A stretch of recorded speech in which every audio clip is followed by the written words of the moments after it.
Indian kitchen को संभालना हमेशा ट्रिकी होता है क्योंकि हमारा क्यूजीन ही डिमांड करता है ज्यादा इंग्रेडिएंट्स के लिए, ज्यादा ग्रोसरीज के लिए। ऐसे में सामान बहुत हो जाता है बट उसे रखने की जगह कम। But I can tell you कि जगह जितनी भी हो, ऑर्गेनाइज करने का तरीका सही है तो kitchen will always be functional and fantastic. Yes, आज हम बात करेंगे ऑर्गेनाइजेशन पर। But before we start the video I want to tell you कि there is a giveaway challenge within the video and to be eligible for it do subscribe to the Big Basket channel. When I started cooking, मुझे ना कुछ problem feel होती थी। Jars easily visible नहीं होते थे, एक के पीछे एक रखे होने की वजह से मैं उन्हें निकाल भी नहीं पाती थी, रख भी नहीं पाती थी। और मुझे अपने भाई की हेल्प लगती थी, उसे मुझे बार बार बुलाना पड़ता था कि भाई थोड़ी सी हेल्प कर दो। But now as I know much more about organizing ideas and hacks, तो मेरी लाइफ ईजी हो गई है।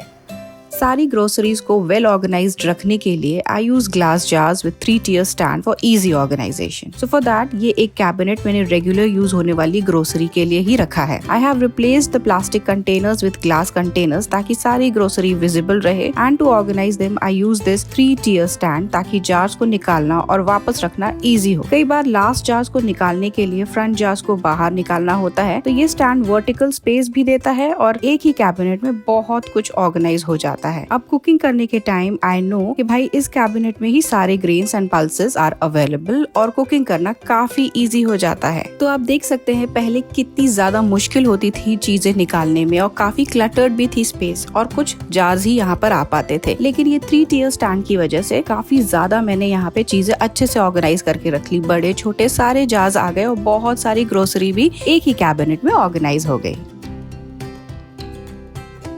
यार ये क्लटर खत्म क्यों नहीं होता? किचन काउंटर टॉप को सेट करते करते ये आपने भी फील किया होगा, right? Needless to say it is hard to keep kitchen counter tops clean and organized. So let me share you some hacks to organize a counter top. Yes, organized kitchen counters are one of the best ways to create a functional kitchen that also feels like the beautiful heart of the home that it should be. Kitchen countertop में मैं different space को utilize करना पसंद करती हूँ चीजें organize करने के लिए। जैसे कि ये 2 tier vertical shelf आपको दिख रहा है, इससे आप easily टी, कॉफी या स्नैक स्टेशन क्रिएट कर सकते हैं। So I keep this wooden 2 tier shelf to organize tea, sugar and dry fruits that we use on daily basis. अगर ये सारे जार्स विदाउट शेल्फ के रखें तो स्पेस ही नहीं बचेगी और किचन क्लटर्ड लगेगा और घर का कोई भी मेंबर इजीली चाय बना सकता है, मतलब उसे इजीली चीजें मिल जाएंगी, आंखों के सामने रहेगी। और ये छोटा सा टी कॉफी स्टेशन काफी ज्यादा अपीलिंग भी लगता है। किचन काउंटर टॉप में ना ट्रेज, बास्केट या शेल्फ काफी ज्यादा इम्पोर्टेंट होते हैं चीजों को ऑर्गेनाइज रखने के लिए। एक्चुअली होता कि अगर हम किचन काउंटर टॉप में सारी चीजें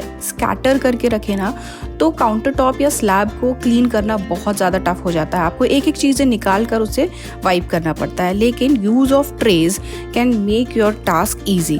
मतलब आप ट्रे में सारी चीजें ऑर्गेनाइज करके रखेंगे ना, लाइक ऑयल इंक्लूडिंग घी, ये सब चीजें एक साथ रखेंगे तो काफी ज्यादा नीट एंड क्लीन लगता है और काम करने में भी आसानी हो जाती है।